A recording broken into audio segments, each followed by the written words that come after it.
Германию. Страноведение — наша тема. И мы в этой четверти побывали в Бремене и узнали о разных памятниках, в том числе о Роланде Великане. Он стоит перед городской ратушей в городе Бремене на главной площади в старом городе.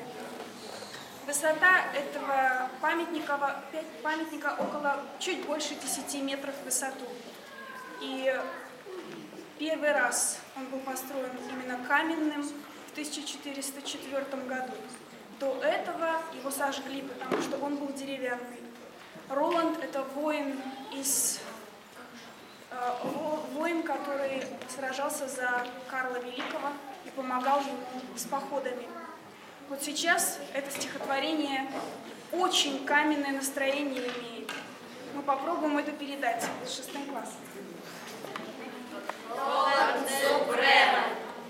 Roland, der ist am Rathaus zu Bremen. Steht im Stadtbild, standhaft und wach. Roland, der ist am Rathaus zu Bremen.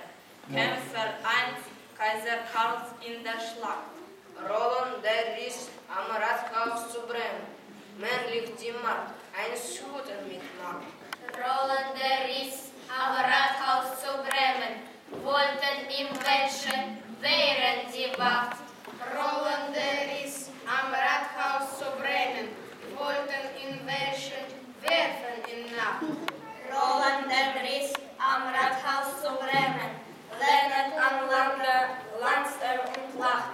Roland, der ist am Rathaus zu Bremen.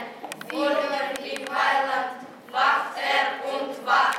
До сих пор он охраняет и охраняет символ свободы Бремена и всей Европы. Он под охраной ЮНЕСКО находится, этот памятник. Спасибо.